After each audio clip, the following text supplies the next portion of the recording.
Halo, assalamualaikum. Saya Salsa Nabila dari Prodi Manajemen Dakwah, Fakultas Dakwah dan Komunikasi. Baik teman-teman, untuk pembahasan yang pertama yaitu hadis. Kata hadis secara etimologi merupakan isim masdar dari kata kerja yang berarti komunikasi, cerita, percakapan, baik dalam konteks agama maupun duniawi atau dalam konteks sejarah, peristiwa, dan kejadian aktual. Penggunaan dalam bentuk kata sifat atau adjektif mengandung arti yang pertama al-jadid atau sesuatu yang baru, yang kedua al-khabar yaitu berita, dan yang ketiga al-qarib atau sesuatu yang dekat. Baik, untuk pembahasan yang kedua yaitu sunnah. Sunnah secara etimologi berarti jalan lurus dan berkesinambungan, yang baik maupun yang buruk.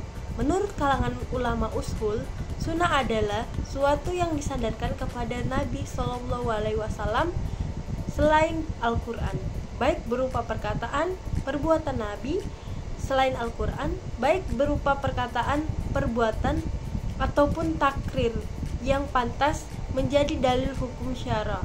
Sedangkan menurut fuqaha, sunnah adalah hal-hal berasal dari Nabi, tetapi hal itu tidak fardu dan tidak wajib. Baik, untuk pembahasan yang ketiga yaitu kabar. Kabar menurut bahasa berarti al-naba, yaitu berita. Sedangkan menurut istilah terdapat 3 pendapat, yaitu yang pertama, kabar adalah sinonim dari hadis. Yang kedua, kabar berbeda dengan hadis. Yang ketiga, kabar lebih umum dari hadis. Dan untuk pembahasan yang keempat yaitu atsar. Atsar secara etimologi berarti baqiyat al-syai, yaitu sisa atau peninggalan sesuatu, sedangkan pengertiannya secara terminologi ada 2 pendapat. Yang pertama, atsar adalah sinonim dari hadis, yaitu segala sesuatu yang berasal dari Nabi. Dan yang kedua, atsar adalah berbeda dengan hadis. Dari keempat pengertian tentang hadis, sunnah, kabar, dan atsar, sebagaimana diuraikan di atas, dapat ditarik suatu pengertian bahwa keempat istilah tersebut pada dasarnya memiliki kesamaan, maksudnya segala sesuatu yang datang dari Nabi, baik berupa perkataan, perbuatan, maupun ketetapan. Dan untuk pembahasan selanjutnya yaitu dalil-dalil tentang kehujaan hadis. Di dalam Al-Quran terdapat banyak yang menjelaskan tentang kewajiban taat kepada Rasulullah. Antara lain, firman Allah Subhanahu wa Ta'ala, "Hai orang-orang beriman, taatilah Allah dan taatilah Rasulnya dan ulul amri di antara kamu.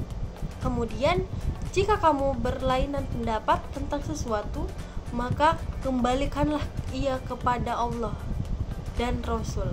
Jika kamu benar-benar beriman kepada Allah dan hari kemudian, yang demikian itu lebih baik akibatnya." Untuk pembahasan selanjutnya yaitu kedudukan dan fungsi hadis. Kedudukan hadis sebagai sumber hukum Islam berada di urutan kedua setelah Al-Quran. Jadi jika terdapat suatu perkara yang maknanya tidak tercantum secara detail dalam Al-Quran, maka hadis dapat dijadikan sebagai sandaran, sebagai sumber hukum Islam di bawah Al-Quran. Hadis juga memiliki fungsi yang berhubungan dengan Al-Quran itu sendiri. Ayat-ayat Al-Quran masih bersifat umum atau global. Untuk itu, hadis berperan sebagai penjelas dari ayat-ayat Al-Quran. Hadis dapat menetapkan dan memperkuat apa yang telah diterangkan di ayat-ayat Al-Quran maupun memberikan penjelasan dalam bentuk rincian terhadap ayat-ayat Al-Quran yang masih bersifat global. Bahkan, hadis juga dapat mewujudkan, mengadakan, atau menerapkan suatu hukum atau aturan syara yang tidak didapati nasnya dalam Al-Quran. Oleh sebab itu, sebagai umat Islam, kita perlu menjaga hadis supaya hadis tidak tercampur dengan hadis-hadis palsu. Penjelasan selanjutnya yaitu ijma. Ijma ditinjau dari segi bahasa, berarti sepakat, setuju, sependapat. Adapun menurut istilah, ijma ialah kesepakatan seluruh ulama mujtahid dalam kaum muslimin pada suatu masa sesudah wafatnya Rasulullah atas suatu hukum syara. Pandangan para fukala, semua fukala kaum muslimin dari berbagai mazhab dan kawasan, baik yang mempunyai mazhab yang masih bertahan, yang tinggal namanya saja, yang memiliki pengikut maupun tidak. Mereka memandang penting mengambil sunnah, menetapkan hukum dengannya, serta merujuk kepada apabila adanya dari agama Allah yang sudah jelas bagi mereka dan tidak dapat dipertentangkan lagi. Sikap seperti ini masa-masa diambil oleh orang yang cenderung kepada mazhab hadis. Baik, sekian saja penjelasan dari saya. Wassalamualaikum warahmatullahi wabarakatuh. Terima kasih teman-teman.